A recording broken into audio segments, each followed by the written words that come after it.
Well, Greeny, we're halfway through another baseball season, and we're really seeing some players who stand out as winners. Kind of like business travelers who win at business by staying at La Quinta Inns and Suites. That's because you can put your La Quinta Returns loyalty points to work on the spot with instant free nights. Just drive up with no reservation and instantly redeem points for a free night that same night simply by using the La Quinta app. It's like hitting a grand slam. With an app instead of a bat. Well played. Prepare to win at business by learning more about instant free nights and check out the summer rates at lq.com. Mike and Mike, ESPN2, ESPN Radio, Clinton Yates, Booger McFarland filling in here on a Tuesday. Second day in a row, Booger. How are you today? Man, they let us come back again. We got to be excited about that. We'll see if that happens for a third. All guests are on the Shell Pennzoil Performance Line, and we are presented by Progressive Insurance. You can tweet us on the 1-800-Flowers Twitter feed, at Clinton Yates, at ESPN Booger. I was doing a lot of tweeting last night, Booger. Yeah.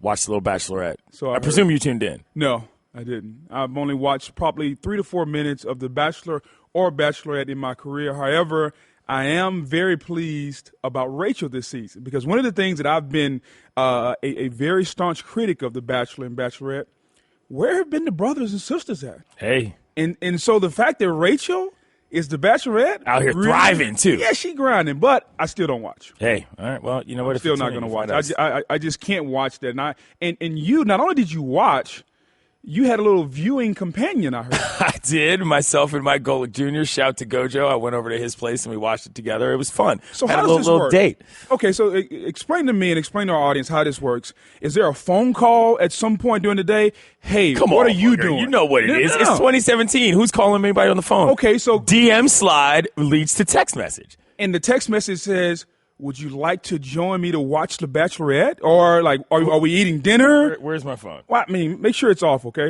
That's true. I'll tell you exactly what it said. Yeah, it because said, hey, come on over to my place. Don't have much to offer, as in food or drink. This is We'll watch Gojo. The Bachelor. Yeah. So Gojo sent you that. I texted him and I said, what are we going to do? We're going to watch this bad boy together or what? And he said, absolutely. And then he texted me back. Both of you guys need help. Hey. That's all I'm going to say. I'm just saying. That's how it went. Off the top. Let's go off the top. I like it. All right. The Dodgers acquire Yu Darvish from the Rangers in exchange for a trio of minor leaguers. Los Angeles starters have the best ERA in Major League Baseball this season at 3.25, while Darvish has the worst of his career at 4.01. However, the Doyers are now an even heavier favorite to win the World Series, moving to 9-4 odds per Westgate Las Vegas Superbook. No doubt. You talk about the rich getting richer. The Dodgers are 74-31, already the best team in Major League Baseball. But Andrew Friedman does what he always does when it comes to the trade deadline. He makes sure that his team gets better. They're already front heavy with Clayton Kershaw. Now they add some injury protection. Alex Wood, Rich Hill, Kenta Maeda, and you throw in Yu Darvish. That rotation is filthy. I like Rich Hill, but also that Kershaw situation, long term, I'm still not quite sure about it. Off the top.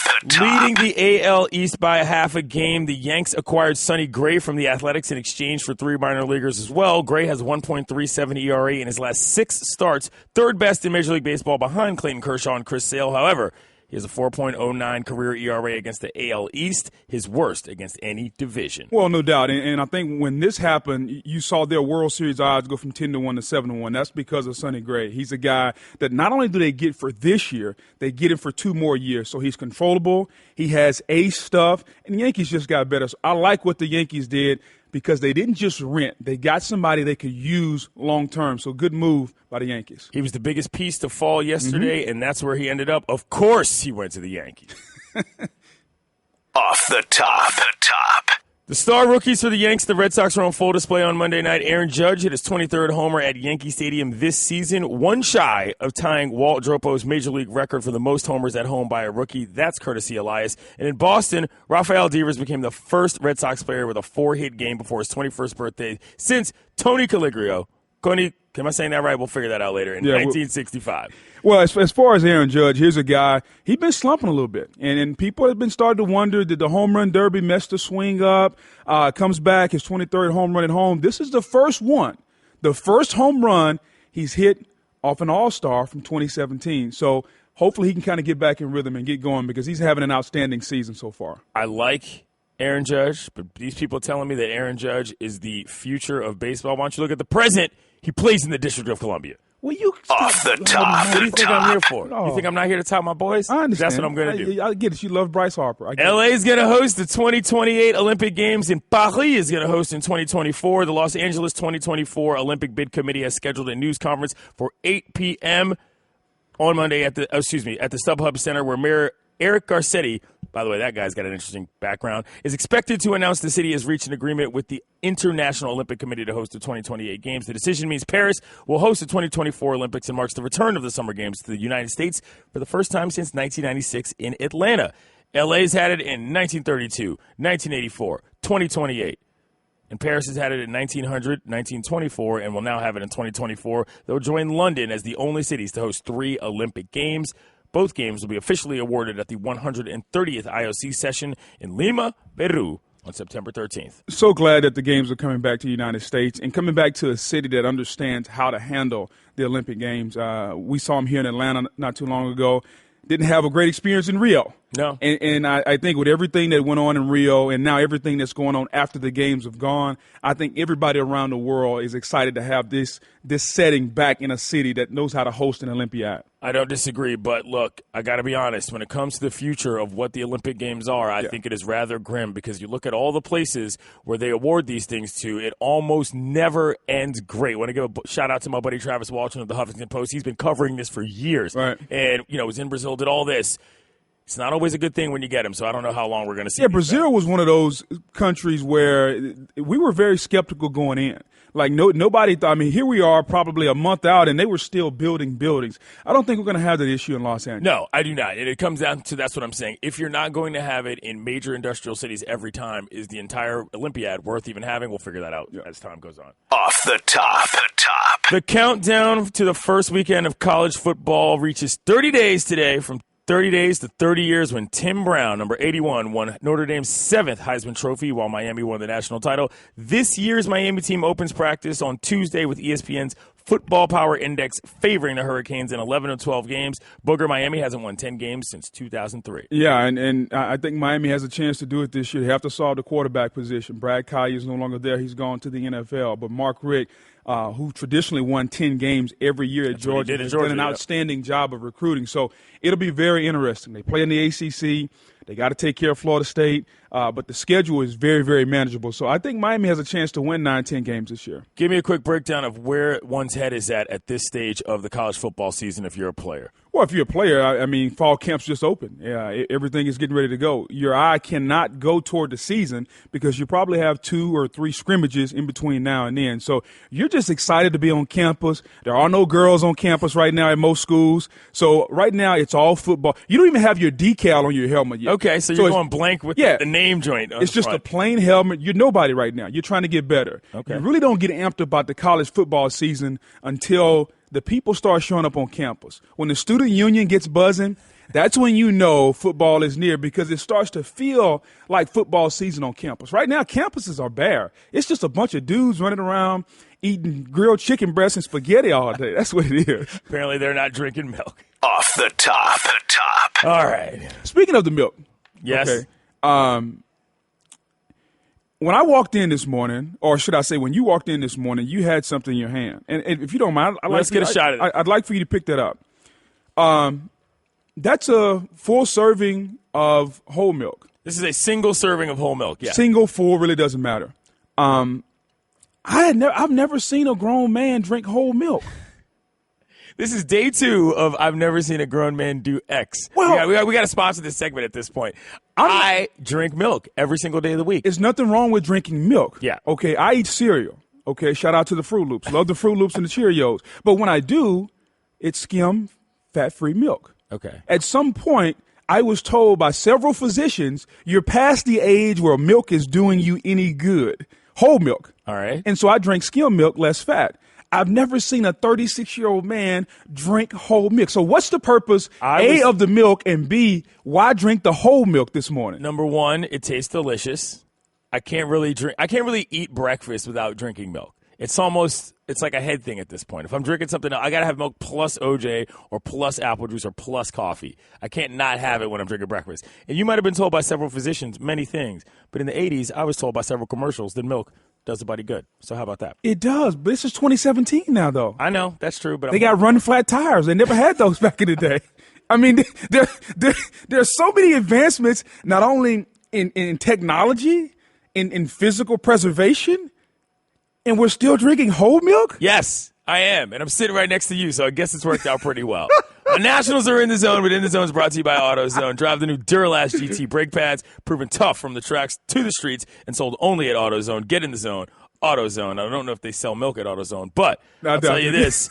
Yesterday we had quite a few words to hear from the NFL. Roger Goodell was around, and one Jamal Adams, he said something that I think to most football fans immediately made your antenna come up, and you thought to yourself, whoa, is this what this kid meant? Let's hear what Jamal Adams had to say about what he would want to happen if he was on the football field and paid the ultimate price. I'm all about making the game safer, but as a defensive player,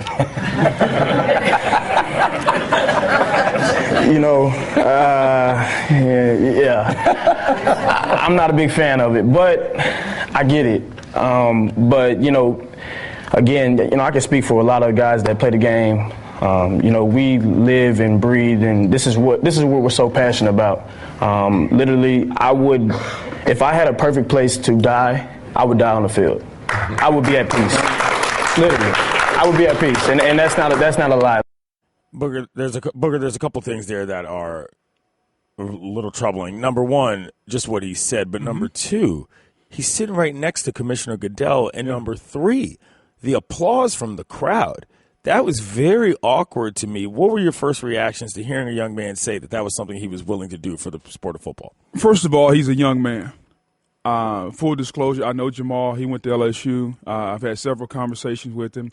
But he's speaking like a young player who's a novice in this league. He's excited. He's filled with vigor, and he's ready to go and to start making his first NFL dollars. He just got his first guaranteed contract, over $20 million. And he wants to pay the ultimate price. Not necessarily, I didn't take it literally, right, but the fact that he's made it to his ultimate goal. And for him, being on this football field and playing is the pinnacle of his career right now. He's a single guy. He's not married, no family as far as kids. The game of football means everything to him right now. 10 years from now, assuming he gets married, has kids, that'll change. The meanings in your life change over time. But right now where he is in his life, it's not surprising that he would say that, because you've been working all your life to get to this point. You've been working all your life to get to a point where you can take care of yourself and your family. So I understand where he is. Now, the applause in the room was the media saying, okay, here's a guy that's willing to give it all. Here's a guy that wants to give this team everything he has. And I realized the perception based on everything that we've read with the CTE study that came out last week, and the headline that said 90% of brain studied had some form of CTE. I realized the look of this, but I didn't take it to that point where I thought, okay, here's a guy who's willing to play 10 years, get CTE, and die because of football. I took it very literal of here's a guy who he's so young and so energetic, and he's so excited to reach the pinnacle of his career, and he's in a room. And anytime you're in a room and fans are there, you get emotional, you start saying things to get applause. Right. And so that's kind of how I took it.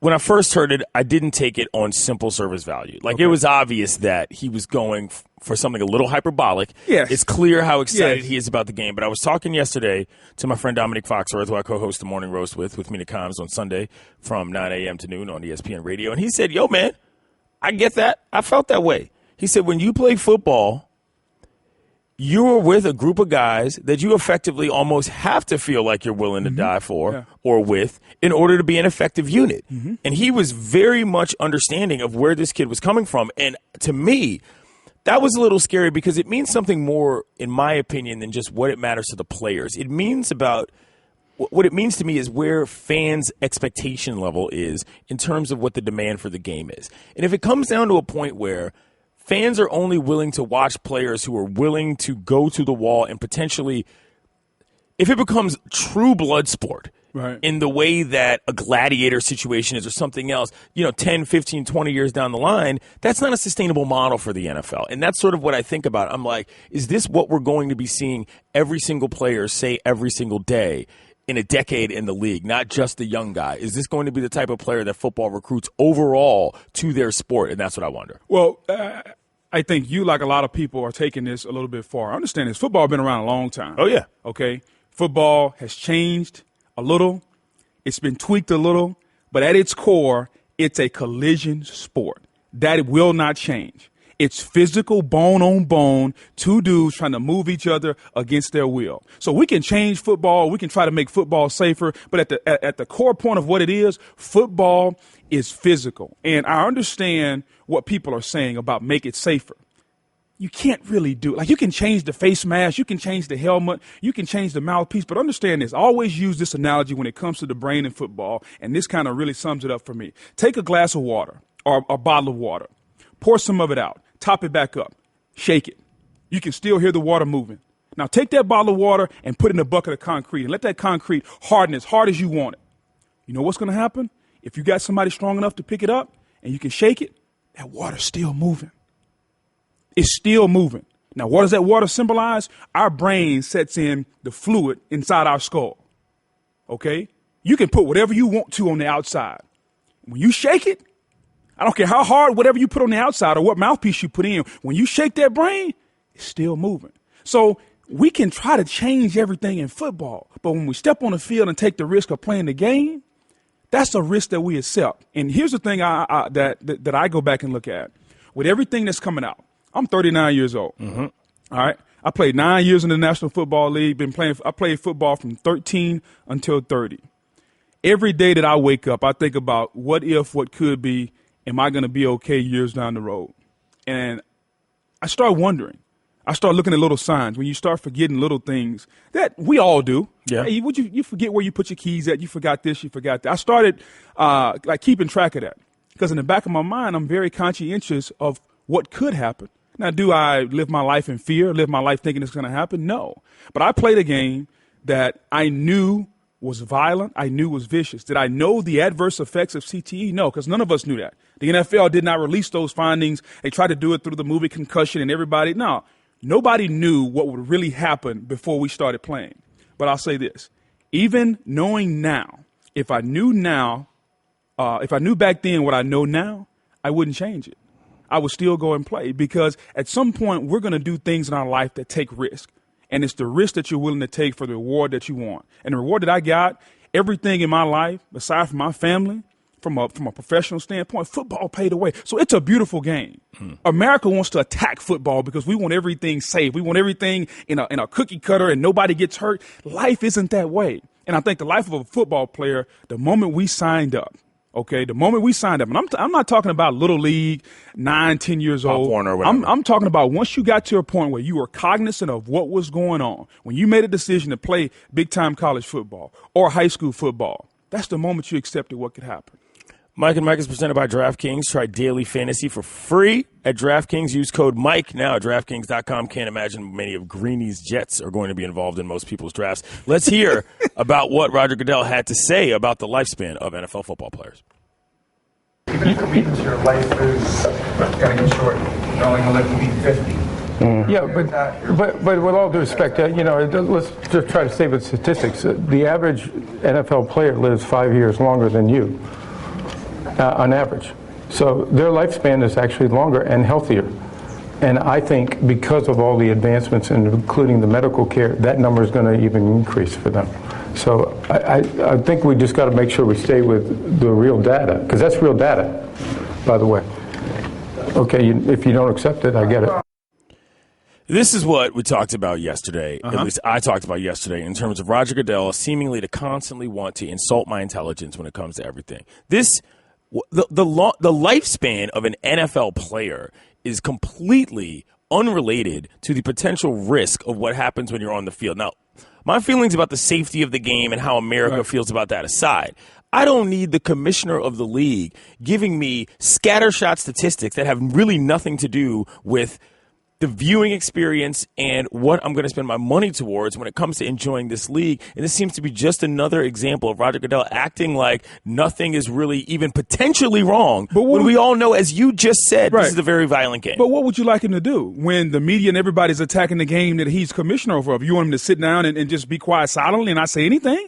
I don't People look are at it as an attacking this attack. I look at it as an analysis of what is actually going forward. And if the reality is that you are afraid that if people know the truth, your league is going to cease to exist, okay, I understand that. But if the reality is actually, hey, this is dangerous, here's what is the available information, guys like Booger McFarland can talk about it with some level of eloquence. Right. Please give me that route. I am way more inclined to watch a league in which I believe that they are not lying to me about the inherent state of affairs going on. You know what Roger Goodell just told you? Take that for data. That's basically what he told you. That's basically what he told you. Take that for data. I mean, people are attacking his league, man. I get it. I understand. The more you watch television, the more you listen to people talk, especially people who are expertise in the medical field, people that didn't play football, and we're looking at numbers, we're looking at data. That's what everybody looks at. People that have never been in the realm, they look at data. So he's giving you data about the lifespan. And I get it. It's an average lifespan, but that's all he's trying to give you. I understand what he's doing. Does it look good? No, it doesn't look good to the layperson because they're saying here's a guy who he's working for the owners, so he's just a puppet for the owners, telling us something that the owners want to feed us about the game. But in the end, he's got a job to do, and that's to protect the shield. When we sign up for this game, everybody is given one command at all times: protect the shield. Okay, and the biggest guy who has the biggest stick in protecting the shield is the commissioner. Mike and Mike is presented by Progressive Insurance. Here's our guest list for today, Booger. Buster Olney at 6:30, Kate Fagan at 7:30, Rob Minkovich at 8. We'll get to that later. Morton Anderson at 8:30, LaDainian Tomlinson at 9, and Colin Jost and Michael Che at 9:30. Of course, all phone guests join us via the Shell Pennzoil Performance Line. And if you miss any of those guests, you can listen to all 4 hours of Mike and Mike on demand in the ESPN app. Home isn't just a place. It's a feeling. Whether you're at home, your business, or online, ADT helps keep you safe. With security systems, home automation, alarms, and surveillance. So you can feel at home, wherever you are. Go to ADT.com to get that feeling. ADT. Home. Safe home. Well, Greeny, we're halfway through another baseball season, and we're really seeing some players who stand out as winners. Kind of like business travelers who win at business by staying at La Quinta Inns and Suites. That's because you can put your La Quinta Returns loyalty points to work on the spot with instant free nights. Just drive up with no reservation and instantly redeem points for a free night that same night simply by using the La Quinta app. It's like hitting a grand slam. With an app instead of a bat. Well played. Prepare to win at business by learning more about instant free nights and check out the summer rates at LQ.com. Mike and Mike on ESPN Radio and ESPN2. Clinton Yates, Booger McFarland filling in here. You can tweet us on the 1-800-Flowers.com Twitter feed, at Clinton Yates, at ESPN Booger. Right now, ESPN MLB insider Buster Olney joins us on the Shell Pennzoil Performance Line. Get instant gold status at Shell. Join the Fuel Rewards program now at fuelrewards.com/gold. Buster, look, LA made a move. They got you, Darvish. We were concerned about where their rotation was in terms of whether or not they even needed you for the purposes of replacing Kershaw or just to bolster their rotation in general. Where do you think Darvish fits in considering the kind of season he's had, jumping in with all those other guys? You know, I think it really depends on which Darvish the Dodgers are getting, because when you think of, Yu Darvish, you think of the all-star Yu Darvish with a nasty repertoire, the type of pitcher who can shut down any lineup. But in his last 8 starts, he has a 5.81 ERA. His last start with the Rangers was literally the worst of his time with Texas.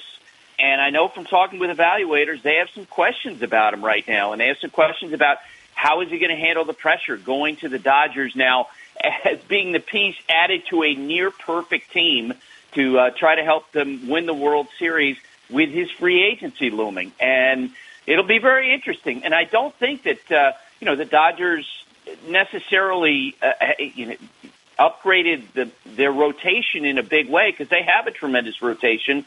Last weekend, Clayton Kershaw, he's already throwing on flat ground. They think he's going to be back. The Dodgers' greatest need was for a wipeout left-handed reliever to deal with Bryce Harper, Daniel Murphy, Anthony Rizzo in the postseason, and they didn't get that. But, let's face it, the Dodgers are going to roll into the postseason. They will be the favorites, and it'll be interesting to see how well Darvish is throwing then. Buster, how much are we concerned about Darvish tipping his pitches? There were concerns about in the last outing when he gave up 10 runs or so that he was tipping his pitches. Can you shed any light on that? Yeah, I can tell you that executives of other teams laughed at that story when it came out, that he was tipping his pitches. First off, it supposedly came from folks who were in the stands. The only people who really know that are the Marlins. The Marlins hitters' reaction to that story is like, what? Like, what are you talking about? That didn't have anything to do with it. And it was perceived as being misinformation that was essentially thrown out there to cover for that really ugly start. And that's what happens this time of year. Buster, Sonny Gray moves over to the Yankees. He's missed 10 starts. He missed 10 starts last season due to 2 DL stints. But when he's healthy, he's great. What are the concerns, if any, of moving him over to this Yankee squad coming from that front office? Well, that's the number one question about him. Will he be healthy? Because earlier this year he also had a problem, but right now he's throwing the ball great. In the month of July, he was totally dominant. He's perfect for Yankee Stadium because he keeps the ball down in the strike zone. He's been throwing a great changeup of late. I heard raves from folks with the Cleveland Indians organization and other teams about how good he is, and he's perfect for the Yankees, not only for this year, 2017, but also for 2018, 2019, because he's under team control then. That's what the Yankees weren't really interested in paying for in a guy like Darvish, rental. They needed someone who was going to hold over to be part of their staff next year after CeCe Sabathia, Michael Pineda, others move on. So, Buster, now that the trade deadline or the non-waiver trade deadline is over with, who won the trade deadline? Who got the better move? Are we talking Yankees, or are we talking Dodgers, or is there someone else out there? Got a piece that I did is going to be posted on ESPN.com this morning. I gave grades to all 30 teams. And, Clinton, you're going to be really happy to hear this. There's only one A-plus given, and it's to the Washington Nationals. Bang, zoom, go the fireworks! I tell you what, I love what the Nationals did because they had a clear hole, and this as a Nationals fan at the back end of their bullpen. And Mike Rizzo, their general manager, did a great job of trying to plug that over, paper that over. We don't know if it's going to work, but you love the effort. They went out and added Sean Doolittle, who got a save in the Nationals game last night. Ryan Madsen, Brandon Kinsler was added in a deal just before the trade deadline yesterday, the closer from the Twins. So now Dusty Baker has a lot of options. The effort was outstanding on the part of the Nationals front office to fix this issue. Buster, I'll talk to you very specifically. I think Mike Rizzo had a lot to make up for after that Papelbon incident from last season, and I think that was very much in the back of his mind when it came to what he chose to do coming up to this deadline. Well, and you know what? Over the last 5 years, they've obviously done a lot of great things. Finding an adequate closer has not been one of them, and last winter when they didn't finish a deal that was in place with the Chicago White Sox for David Robertson, and it broke up over the Nationals taking on some money, that was a mistake at the time. There's no doubt about it, especially when you see what's happened. But given their current context, I thought Mike did a great job in this circumstance. And it's interesting, to hear the perspective of other general managers about his work. I had a GM say to me last year that besides the Papelbon move, his trade record is just about pristine, and he's aggressive in using his prospects to help make his team better. Buster, now, to my knowledge, this is going to come totally out of left field to you. To my knowledge, you used to work on a dairy farm, correct?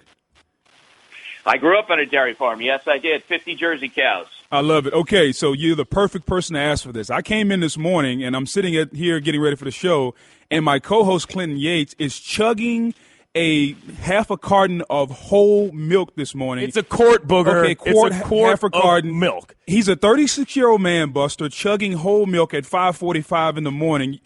Buster, at what age is it appropriate for men or even women to stop drinking whole milk? I'm surprised that in the last 6 years, Clinton, that your doctor hasn't thrown you on the ground and wrestled that carton of milk out of your hand, okay? Look, I love cheese. I love whole milk. But at some point, it's got to stop, okay? Yes. It just has to stop. I love whole milk like you love whole milk. I can't drink whole milk anymore. Neither can you. He's Buster Olney. He's the ESPN MLB insider, and he's also a milk aficionado. Thank you, Buster. See you guys. Hey, he is. Take it from Buster. Buster grew up on a farm. You're right. Let me read some tweets here. He's milked cows before. Have you? I've not milked. I've done it like at a what's it called, a field trip when I was a kid. You know, like a petting zoo, but like never like in real life. They got milk at those? Occasionally, if you go out to the country. It was. At Mike and Mike, I am 34 and I still drink whole milk. # delicious. Yes. At Mike and Mike, skim milk is water with a splash of white food coloring. Whole milk all the way. At Mike and Mike, no fat and 2% are loaded with sugar that whole does not have. Check the label, booger. Well, first of all, if you're going to call me by my name, let's spell it right. I know, right? And like people that spell booger like sugar and just add a G, like those are totally clowns. I mean, really. And nobody drinks whole milk anymore. I'm sorry. I do. I mean, more importantly, though, he said that my Nationals did best at the trade deadline, which, look, my rooting interest aside, I'm just happy to see that. Look, I can't think of a worse move than what happened with Papelbon. I don't know if you remember, but they brought him on. Yeah. He obviously came from the Phillies. He ends up choking out Bryce Harper in the dugout. It was one of the worst scenarios of clubhouse sort of disdain I'd seen in a long time. But I think he makes a good point. I'm not a hater of Mike Rizzo. He had one super bad move, but this was a good one. Here's my question about the Nationals.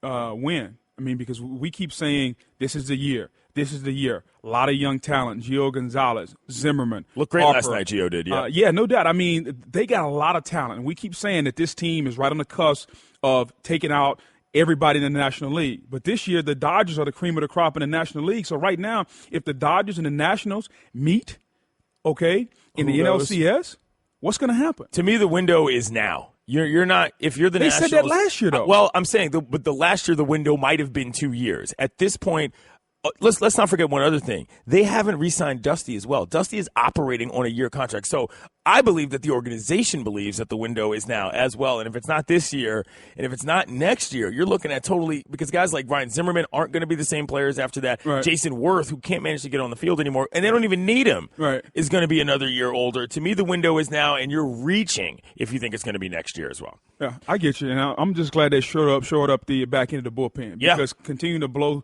save and blow games late in the 8th and 9th inning was killing them this season. So the fact that they showed up the back end of the bullpen hopefully will lead to good things for them. You're listening to Love Advice with Leanne. Caller, you're on the air. Hi, Leanne. Longtime listener, first-time caller. Why, in your professional opinion, do you never take my calls off the air? Is this Carl? Yep, it's Carl. I mean, we had a few dates. Everything was great. I thought, Well, when you switch to Geico, you could save a lot of money on car insurance. Okay, awesome. You should call them. I will. Geico, because saving 15% or more on car insurance is always a great answer. The Chicago Cubs decided that they wanted to be a classy organization. An award won Steve Bartman a personalized World Series ring for their victory last season. I don't even need to state how far this has come and how far this has gone and how one man's life was absolutely ruined by a fan base and an organization that, in my opinion, does not deserve his class. What was your first reaction, Booger, when you heard that Bartman was going to be getting a ring? Well, I thought it was very generous of the Chicago Cubs. I know Joe Madden personally, and just a tremendous guy, class guy, what he did in Tampa with the Rays and now what they're doing in Chicago. So it doesn't surprise me that the organization would do this. I think for Bartman, this can finally bring some closure. We thought last year that they would come out and do a ceremony and he would get a ring. I think it's very fitting that his style has been kind of low-key since this happened. And the fact that they kept it low-key, kind of a one-off on a day after the All-Star break, we're going to announce we're going to give him a ring. Now, he's not getting the same ring that the players get.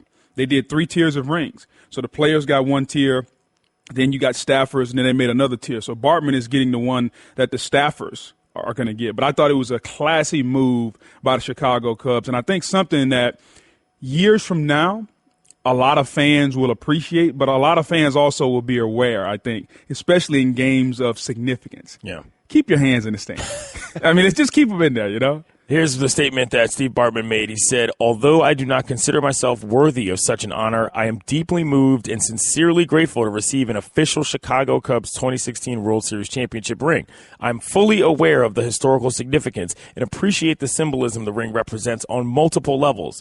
My family and I will cherish it for generations. Most meaningful is the genuine outreach from the Ricketts family on behalf of the Cubs organization and fans, signifying to me that I am welcomed back into the Cubs family and have their support going forward. I'm relieved and hopeful that the saga of the 2003 foul ball incident surrounding my family and me is over." Let me explain something to you in no uncertain terms, America.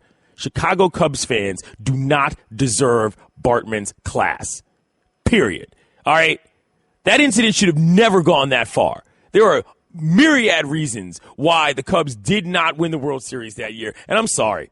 This is one of those situations where sports went way too far, way too quickly, and I'm sorry. This was never okay. And you got these tweets. We got people here who are still mad about it. People tweeting, Steve Bartman getting a World Series ring is like me receiving a trophy because a kid I babysat once 14 years ago won a spelling bee last week, so on and so forth. No.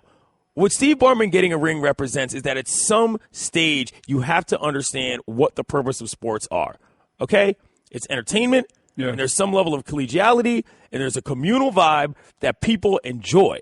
It is not always about wins and losses, and I don't care how much every single person on the field gets paid. That man's life was ruined over one moment, and this should be and will be an embarrassment to the franchise, at least as far as I'm alive, as far as what really matters regarding baseball. And I'm a bigger baseball fan than half the people you know. Now, let me ask you this. Instead of the Cubs, substitute the Washington Nationals. Oh, this would have been a disaster. There's no way that I would have, no way on earth I would have ever been behind one person getting ostracized from the fan base as a result of one play in one game. Not a chance. That's you, but I don't know if you can speak for a lot of fans, like thousands of fans out there, especially in the Cubs situation when they hadn't won the World Series in over a century. Like when you look at that, when you look at the fact of where the Cubs organization was, look at the climate, look at that situation, what happened, I think you understand. I agree with you, okay? I agree with your premise. No, because sports are entertainment and no fans should be taken to that level. But with that being said, you have to also understand there are people that live and die with these ball clubs. I get it. Okay? I get it. I mean, there are people that their entire years are planned around going to games in those moments. And for the Cubs to have been so close, or at least in their fans' minds, to reaching the pinnacle, and for that to happen, we like to point to single areas or single times or moments in sporting events, in games. Go back to the Super Bowl, okay? Matt Ryan fumbles that ball when Dante Hightower blitzes off the corner. That's the moment where you're like, oh, okay, hold on. Like they got serious problems. Or when they didn't kick the field goal. Like there are certain moments in games, like when the Falcons didn't kick the field goal, that you go back to. I think a lot of people go back to that Bartman moment and say that's when the things kind of fell apart for the Cubs. So understand what fans go through. But just like you said, what would you do if it were my Nationals? Yes. I say to those people that are out here yelling and screaming about Bartman, what would you do if it was you or your cousin? Or you feel uncle, the same way, though. Or your aunt. No, I'm not convinced that. I remember that was just one of the points where I thought to myself, man, I'm glad I'm not a Cubs fan. Straight up. you know, and whatever you want to say as far as the excuses are concerned, as far as what actually happened, I get it. But the fact that he responded with such class and with such a dignified manner, to me was really, it showed me how much, Cubs fans don't deserve Steve Bartman. Just saying. Straight Talk Wireless, nationwide coverage on America's largest and most dependable 4G LTE networks. Coming up, the Olympics are coming back to the United States. What does that mean? We'll discuss that next. Mike and Mike on ESPN Radio and ESPN2. Clinton Yates, Booger McFarland filling in here on a Tuesday and drinking milk. Okay, keep your eyes closed. Okay. I want to show you my first ever painting. All right. Okay. Open your eyes. Oh, that's a lot of colors and shapes. So be honest. What do you think? Well, I like how if you switch to Geico, you could save hundreds of dollars on car insurance. Oh, yeah, that's true. Yeah. Here, why don't I hold your paintbrush while you call them? Geico, because saving 15% or more on car insurance is always a great answer. Pennzoil Synthetics with Pure Plus technology makes this the time for performance. Winter is here, but with cold start protection and excellent performance in extreme temperatures, Pennzoil Synthetics keeps your engine purring, so you'll know winter is here isn't as ominous as it sounds. Visit Pennzoil.com and make the switch today.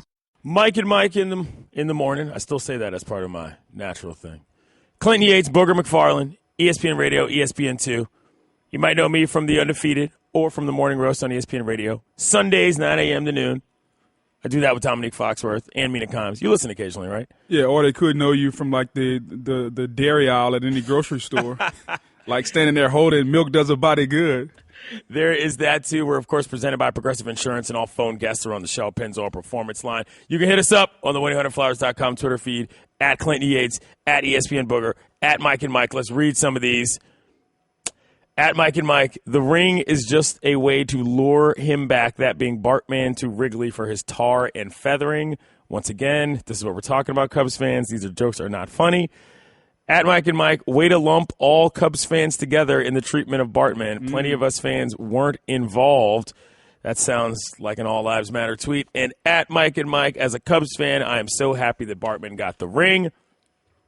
Good for you. I'm happy for him as well. Class individual, and I'm just saying there's too many Cubs fans that gave that guy too much grief and literally changed his life over something that involved a game. Hey, good for Bartman. He got his ring. Yeah. But I'm happy for him. Stop lumping all Cubs fans together, though. Speaking of sports and controversial decisions, the Olympics were awarded to Los Angeles yesterday. That was announced, and it's going to be in 2028, while in 2024 the games are going to Paris in France. This is an interesting thing to me because over the past couple years I've followed this way more closely in terms of these large-scale international tournaments and things like the World Cup and the Olympics. And a couple months back, I remember seeing somebody wrote a story that posited the notion of, is it possible that the Olympics just plain go away without a major adjustment to how we do this entire thing? Because sending them to nations that do not already have the infrastructure in order to make things happen, sending them to places where you've got to build a bunch of things, this being either winter or summer, creates the kind of economic problems, not windfalls, that a lot of these places can never recover from. LA, that's not the situation. What do you think about the games coming back to the United States and specifically Los Angeles? Well, I think it's great. And to your point, I think a lot of people were concerned, especially with what happened with Rio. And we always become prisoners of the moment. You know, when things were so bad down in Rio, with the buildings weren't ready, the infrastructure, you had people dying building these things, trying to get done so quickly. You knew at that point that a lot of people were going to attack it. We're going to be a prisoner of the moment. But now that they're coming back to a city, the Olympics are supposed to be good. Yeah. When the Super Bowl comes to your city, good things happen, okay? The economy bolsters, hotels, you get new things built, and then when the Olympics and the Super Bowl leave, you have those things to use for your city. Just look at Atlanta. Atlanta is still using some of the things that were built during the time when the Olympics were there. Go back and look at like Centennial Park and all those areas in Atlanta that were used. So I think the Olympics coming to Los Angeles, first of all, they don't have to build a lot of stuff. But what they do build is going to be an enhancement to areas in the city. And number two, I think Los Angeles is a huge market that's built for holding big events. And the Olympics are some of the biggest events that we've ever had. Let's hear LA Mayor Eric Garcetti making the announcement about LA getting the games. Ladies and gentlemen, we are here today to make history. I am proud to announce that the Olympic Games are coming back to the United States of America. In 2028, we're bringing the Games back to LA, one of the great capitals of this Olympic movement, a city that has always been a games changer and will be again in 2028. That's LA Mayor Eric Garcetti making the announcement about LA receiving the Olympic Games. Mike and Mike is presented by Progressive Insurance. Now you can test drive Snapshot, even if you have insurance with another company. See how much you can save before you switch. I like the idea of it being in Los Angeles. I think it is the best possible United States location from a climate standpoint, from an infrastructure standpoint, and from a history standpoint as well. But I think about whether or not this current model of awarding games and expecting people to sort of, say how high when the IOC says jump is still going to work going forward. Now, we saw a different scenario here because of the history of how these particular next 2 games were awarded. 4 or 5 cities were involved. Right. A couple cities pulled out. They said, yo, we can't handle it. We're not talking about podunk places. We're talking Rome. Places like that said, you know what? We can't handle this. If I'm thinking about the future of what the Olympics holds, I think that what you got to do is you got to basically find a rotation of 5 to 6, if not 3 to 4, to pare that down and just say, hey, this is what we're doing from here on out. Because otherwise, it's not a sustainable model going forward. And the reason why I believe that is not just about the people that live in those cities. You go to Brazil, you look at some of these places, they got Olympic villages and all sorts of things that are just empty now. Mm-hmm. They're not using them for what they said they were going to be using them for. They've become political tools, which is a different discussion altogether, but it's very real. I think for the purposes of making sure that these sports can still exist, you've got to find a way to solidify the structure of where people can play and what they know they can do in order to keep some of these sports alive. Well, I think they're doing that by going to the major cities. And to your point about why cities pulled out because it costs a lot to put on Olympic Games. I was reading here, Beijing budgeted $1.6 billion and spent $40 billion on the games. London budgeted $4 billion and it came in $13 billion. So you have to spend money to get the Olympics to your spot. And some of the cities were like, hey, we don't have that kind of money in our budget to spend. Right. And so you were right when it comes to that. I don't think the Olympics are under attack. I think we're falling in a category now where things went so bad the last time we had it that we automatically think things are going to go bad again. Put the Olympics in a major city, just like we talk about the Super Bowl. Yeah. Okay, the Super Bowl's a one-off, though, Booger. That's the thing. It's a little different of a feel because there's a 1 week there's a 1 week lead up to one game. You don't have to sort of install the same amount of things as you do for an Olympiad. But the Super Bowl is one of the major events in our country. True. And when the Super Bowl went to Indianapolis, when it went to New York, what did we say? Probably not a good idea. Can they handle it? What about the weather? What about the parties? Where's everybody going to stay? It went off without a hiccup.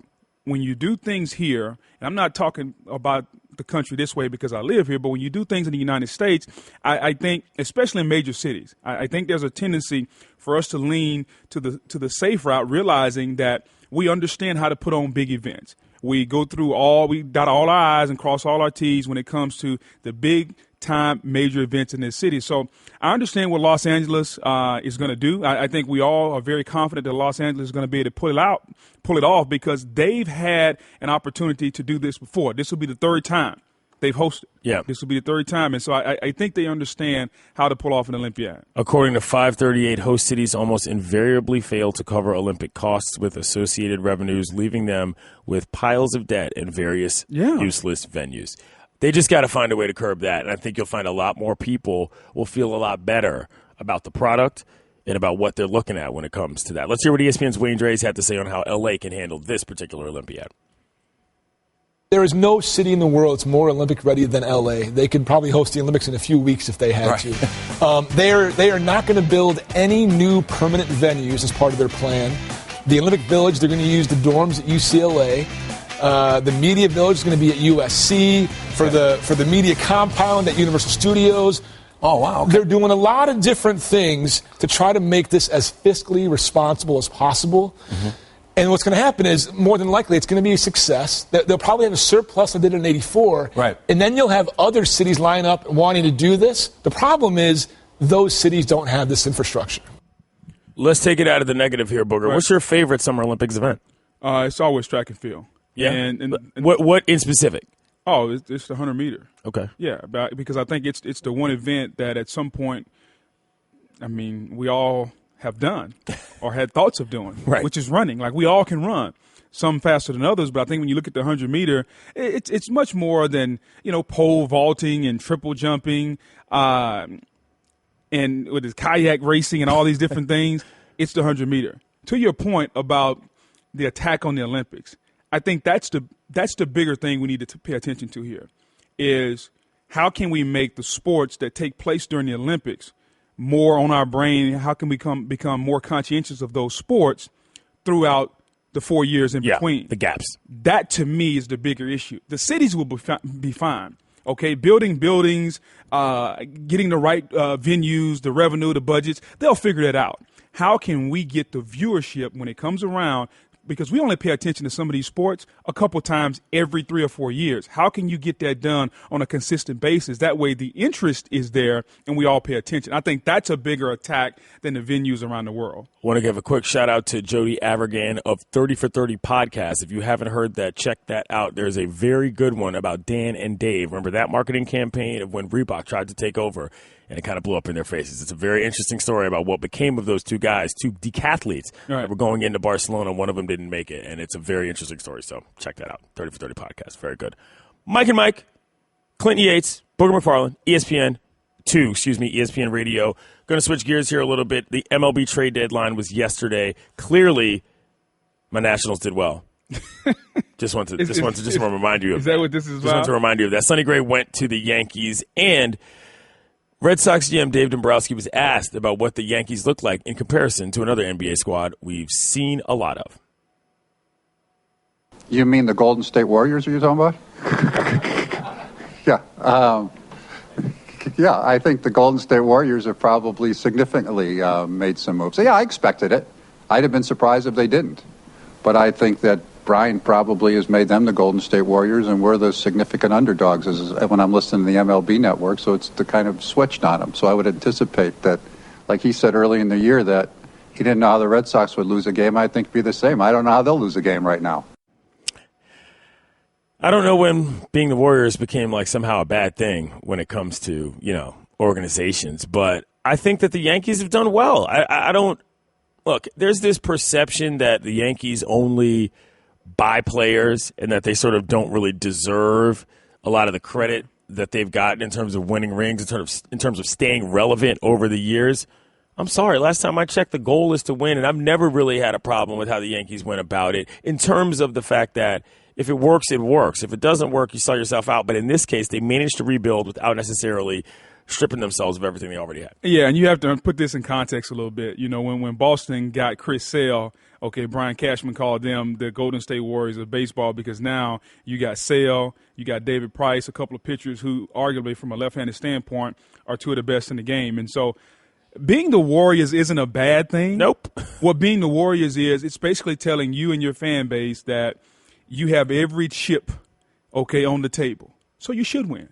That's basically what that says. Because the Golden State Warriors, they were predestined by everybody out there to win the championship because they got Kevin Durant. You got 4 All-Stars. You got a couple of MVPs. People just knew you were going to win. So I don't think it's a bad thing. I don't think that the Yankees are the Golden State Warriors of baseball. Yankees got a lot of holes. If we want to call the Dodgers that. So I think this is a little back and forth between two organizations in the AL East that are traditional rivals. They go back and forth. Did the Yankees get better? Absolutely, the Yankees got better.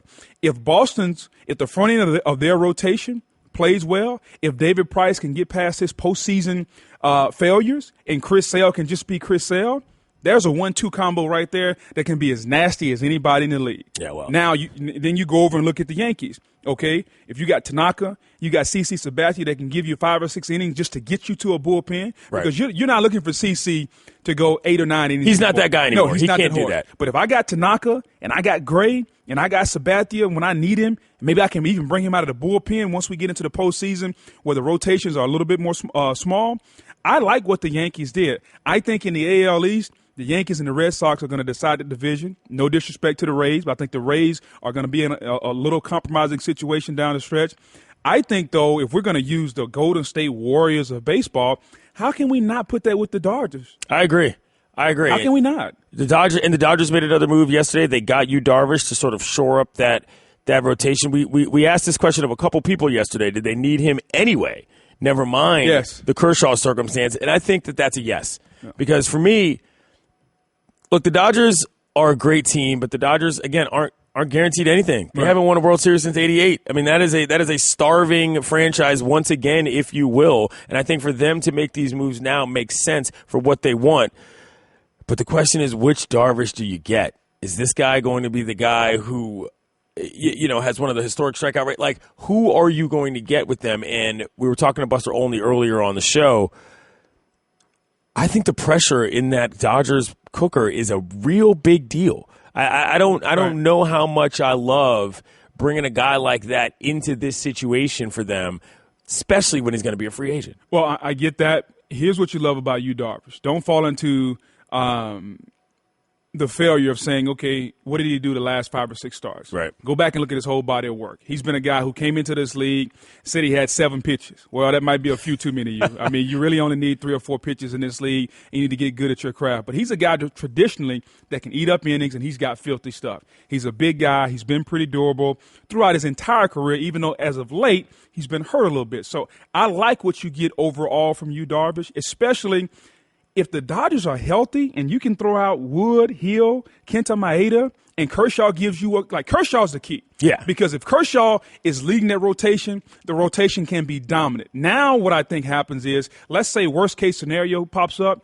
and Kershaw is out or the back issue flares back up, your rotation is still one that you can win with. It's just not dominant with Yu Darvish leading it.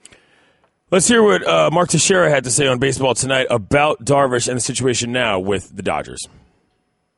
It all depends on which Yu Darvish the Dodgers get. Look, we've seen him at his best. He can shut down any lineup.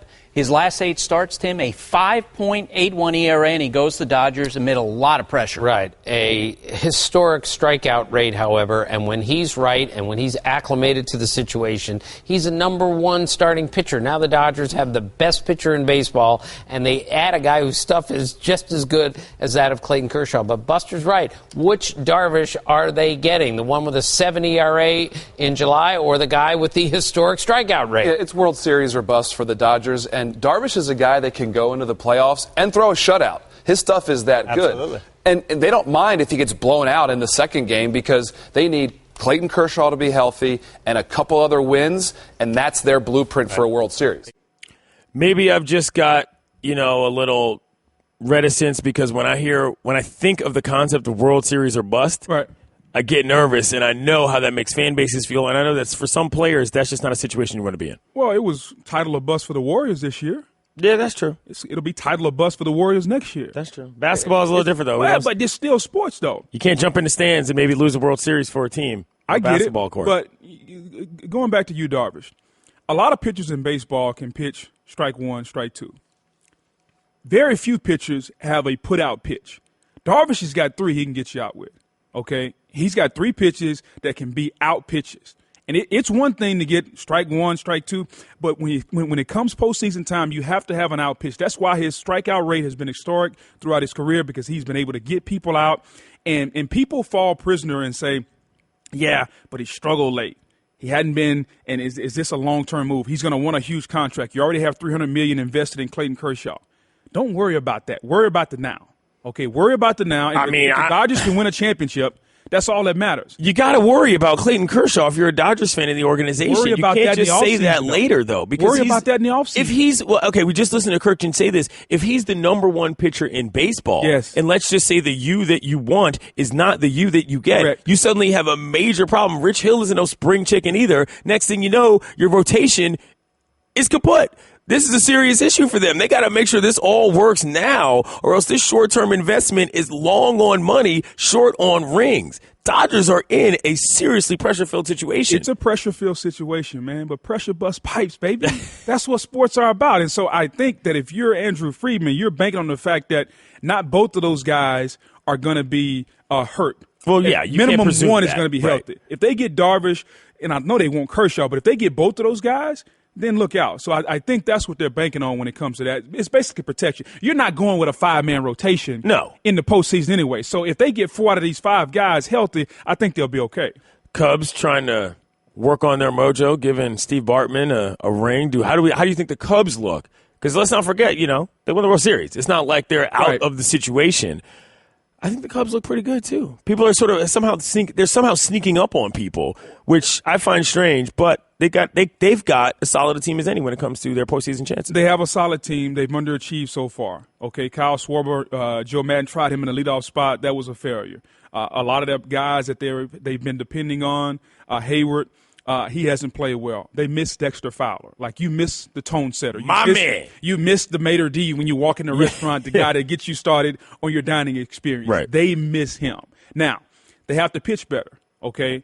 Everybody has been wondering, like, what's going on with the pitching staff? Can you continue to get this pitching staff to step up and play well and pitch well and give you solid starts? That's been the issue, in my opinion. The leadoff spot, setting the table, and a pitching staff that hasn't performed to the level that they did last year. Certain guys are starting to play to that level. Okay, Chris Bryant, he was the MVP last year. He's playing better. Rizzo is going to give you, traditionally, he's going to give you 25, 30 homers, going to drive in 80, 90, 100. Like, that's what you expect from him. Right, that's he's standard working Rizzo. toward that level. They have to get the ancillary pieces around those guys to pitch well and play well. They're 13-3 since the All-Star break, and I always say this, when it comes to coaching and managing in baseball, the further you get in the season, the more it matters, and your boy Madden is a great example of that.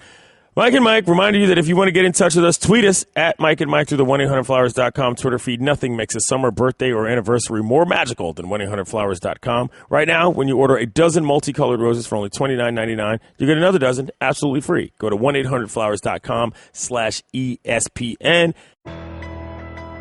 Home isn't just a place, it's a feeling. Whether you're at home, your business, or online, ADT helps keep you safe. With security systems, home automation, alarms, and surveillance, so you can feel at home wherever you are. Go to ADT.com to get that feeling. ADT. Home. Safe home. Well, Greeny, we're halfway through another baseball season, and we're really seeing some players who stand out as winners. Kind of like business travelers who win at business by staying at La Quinta Inns and Suites. That's because you can put your La Quinta Returns loyalty points to work on the spot with instant free nights. Just drive up with no reservation and instantly redeem points for a free night that same night simply by using the La Quinta app. It's like hitting a grand slam. With an app instead of a bat. Well played. Prepare to win at business by learning more about instant free nights and check out the summer rates at LQ.com. Right now, joining us is the Trifecta's Kate Fagan, who joins us in studio, giving the Straight Talk, brought to you by Straight Talk Wireless. Best phones, best networks, no contracts. All right, let's get a shot at this right here. This is the book. It's called What Made Maddie Run. It's got a fun little cover. Thank you, Clinton. Everybody see this? Yeah. Zoom, zoom, zoom. Let me hear you say, way-o. Where's the zoom at? It didn't work. Kate, look, for those of you who don't know the story of what this is about, start with, number one, the original layout, and number two, when you decided that this was a story you needed to tell.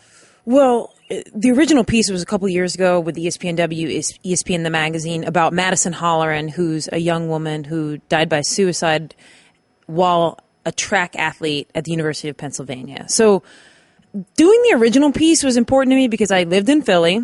I played college sports at the University of Colorado. My sister actually ran track and cross country at Dartmouth, so also an Ivy League runner. And I had always had these philosophies and theories about elite runners and a lot of the psychology behind it, this pursuit of perfection, kind of type A personality that often comes along with running. So Madison's story really I connected with on so many different levels. So that was the impetus for the original piece. And then after we put that out and we tried to tell Madison's story, but also how she's representative of a lot of young people today, I mean, I just got hundreds of emails from high school kids, college kids who were like, this opened the doors to conversations to have with my parents about struggles I'm having at college or difficulties as a student athlete or as a student. And a lot of parents, too, were like, you know, everybody thinks the college experience is just going to be blissful. And for a lot of kids, it's a really, really difficult transition. And hopefully this book kind of opens up that conversation for a lot of people. Like, how deep do you go in the book? Because I know it's a very tragic ending as a story as far as how she died. But, like, how deep do you go,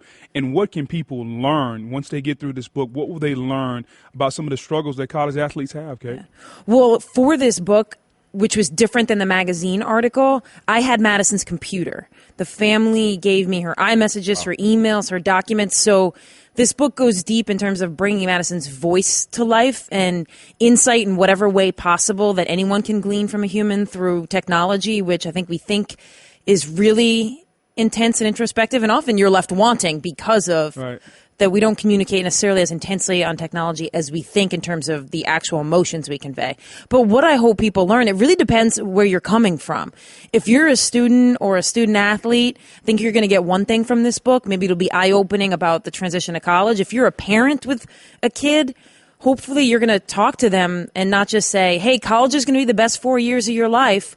Or if your kid is a student athlete, you might want to have a conversation about, is this your passion? Or are you playing sports because it's the cool thing to do? When you get to the college level, you know how intense that's going to be. Yeah. And sometimes it's really difficult to go from football's fun, basketball's fun, to it's a job. And that can be very difficult for young people. And so I think there's a different lesson to be learned if you work in college athletics about how to communicate with kids, or college counseling centers, how to communicate with simple students.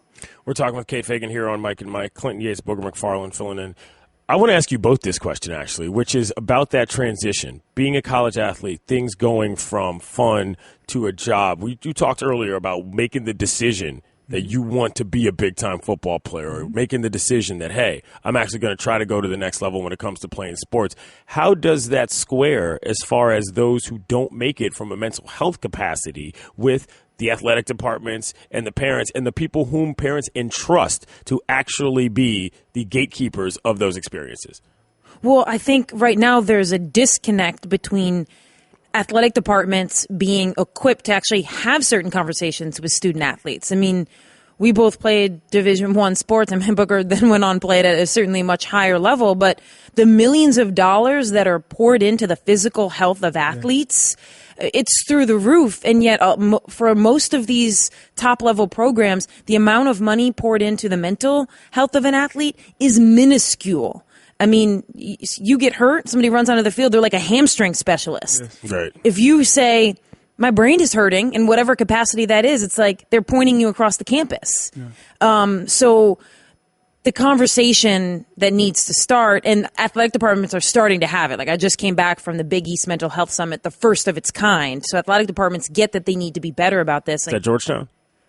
Georgetown was involved. I was just making sure that I remember that in my mind correctly. Right. Yes, it was at Georgetown, yeah. Exactly. So these athletic departments are thinking and now saying to themselves, we need to be able to communicate with our athletes better who might be struggling in ways we never knew.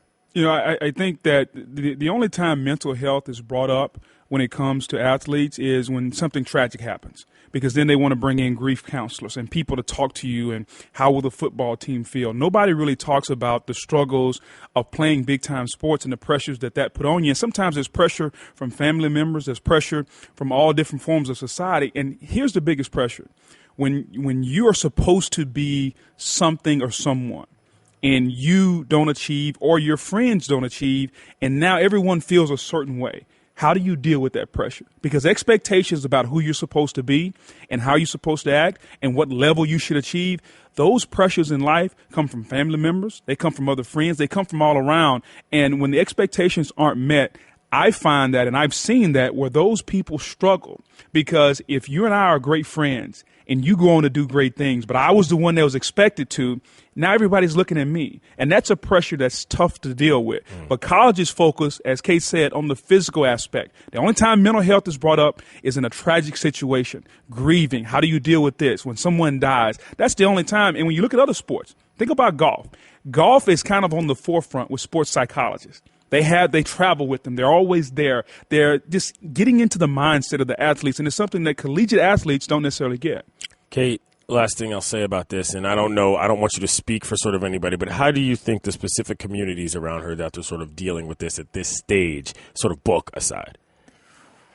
I mean, she would have graduated from college in May from the University of Pennsylvania, and so it's a tough time for her friends and family to be like, what would she be doing now? Would she be moving to New York and starting a new job? So that part is difficult, but I think the broader look at Madison Holleran and her life right now is an optimism that her story is representative of young people and a lot of issues and rising rates of anxiety and mental health, and a conversation about why these things are happening. And so there's some optimism that her life will not have just ended in vain and will be at least a jump starter to talking about a lot of these issues that I think we need to talk about. The book is called What Made Maddie Run? The Secret Struggles and Tragic Death of an All-American Teen. Kate Fagan wrote it. What else you got going on in the sports world, though, Kate? Well, I asked about that. I got to let you know. Always on I know, point, and but I always want to know what's going on in your mind. This is also a difficult transition after the topic that we just. But I can't abide you sitting here slandering almond milk like that. Okay, you know what? I mean, no, because you did that thing where you're like, Look, I heard things. I can't go there. I can't tell you what I heard about almond milk, but it's bad. Yeah, go Google it How yourself. you gonna do that? First of all, that's called radio professionalism. Oh, wow. Sometimes you just got to throw a little. It's called not giving an opinion. Throw a little That's meat to the sharks. You know what I mean? Right. And just step out of the water and Allow stand people on to the boat. imagine the worst about almond milk? Is I that didn't what say you did? anything's bad about almond milk. I just know that I've heard some real weird things. Well, about almond milk. speaking of milk, I mean, he's a 36-year-old man that drinks whole milk. Saw that. I mean, are you okay with this? I don't drink it directly out of half quart the way Clinton does. Yes. I do drink coffee with whole milk. I don't just drink whole milk straight, but I'd rather have whole milk than skim milk because of all the additives that Clinton pointed out. And I don't drink very many alternative milks, so I like to defend the honor of alternative milks, as you've seen. Right. Really quick while we have you here. Big news this weekend, or at least he thinks he's big news, LeVar Ball. At it again. Getting the female referee kicked from the game. And this is like the second time we've seen him basically kind of go out of his way to be very disingenuous to females. What do you make of LeVar Ball? I feel like we're all caught in a really tricky position right now about how to talk about him, if we should be talking about him, what kind of airtime should we be giving to him, because that's clearly the pursuit. I mean, his comments after the incident at the Adidas tournament saying that, like, she wants to climb on the back of, like, the fame. I mean, like, the irony in that, considering that his whole existence is built on climbing on the back of Lonzo. Yeah, or like interactions with a lot of other people as well. And it's just it's really hard at this point, when as someone in sports media, to know what's happening clear-eyed, right? This is about getting airtime and then feeling compelled to continue giving him airtime. That's kind of where I am right now, is figuring out a new way to talk about his comments and who he is that in some way is more nourishing than it seems to have been up to this point. I've said this, and I said this yesterday. He's just got to stop coaching basketball. Like, he's fine as the CEO of Big Baller Brand, and as a dad, he's got to do what he wants. But on the court, I mean, these clips of him storming around, yelling at people, come on.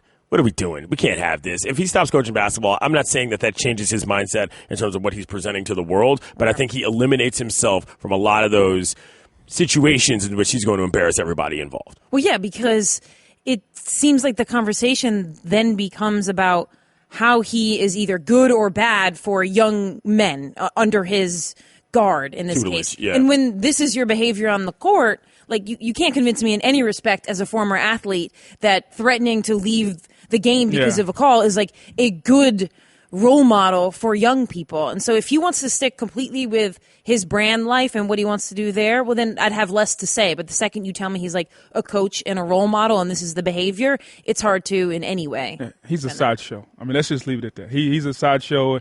And I know that Greeny and Golick have vowed never to have him on this show. Well, we ain't Greeny and Golick. I understand. He's not on the show. We're discussing him, but they don't want to discuss him and talk about him whatsoever. Because he's become a sideshow. Like, his 15 minutes of fame are about 17 minutes past right now. Speaking of sideshows, what's up with your Kicks game today? What you rocking Thank today, you. I was Nate? really disappointed that we didn't have, sitting in the lovely chairs. What are you wearing? You wearing the Jordans? I got the Jordan All-Stars. Okay. Yeah. I know people if we like want to pan know. to them, we can pan to them. We don't have That was to sort of go. like, you can go Google it yourself, one of those. Oh, okay. See how that works? I mean, I labeled them Jordan 1 All-Star. Now you got it, Booger. Daddy, where do babies come from? Honey?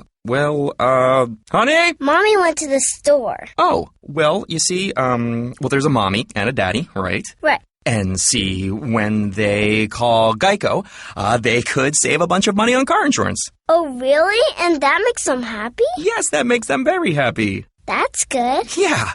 Well, I'm glad we could have this talk, Sunshine. Geico, because saving 15% or more on car insurance is always a great answer. Mike and Mike on ESPN2 and ESPN Radio. We're presented by Progressive Insurance, and all guests are on the Shell Pennzoil Performance Line. Clinton Yates, Booger McFarland filling in here on a Tuesday. All right, we're going back to the college sports ranks. Mm-hmm. And this young man's name is Donald De La Haye. He's got 94,970-odd YouTube subscribers. He's got over 4 million views. He's a kicker for UCF. Yeah. And he was deemed ineligible by the school after basically he got into I don't want to say a tough, but he's negotiating with the NCAA about what he can do regarding monetizing his YouTube channel. Now, his YouTube channel features a bunch of I don't say they're videos about just being a student athlete. It's not like they're highlights or they're anything involving the program. It's literally him being him for the thing he's supposed to be at school doing, and apparently it's a problem. Well, here's the deal, and you have to understand this about the NCAA. The NCAA wants to portray that it's an amateur organization, which it is, but they make a whole hell of a lot of money off of a lot of amateur kids. And this young man, has a YouTube page and show these videos and all these different clips.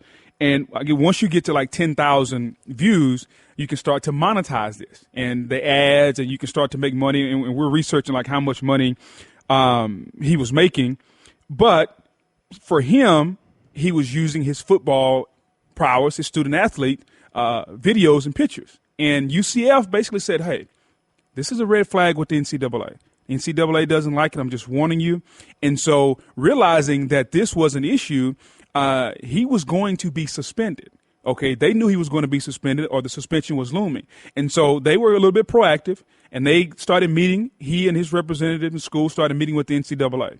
And they were trying to negotiate. And they actually told him, hey, you can continue doing this, okay, but you cannot use the pictures of yourself as a student athlete in order to monetize this page and all these views. And he's like, nah, nobody's telling me what to do.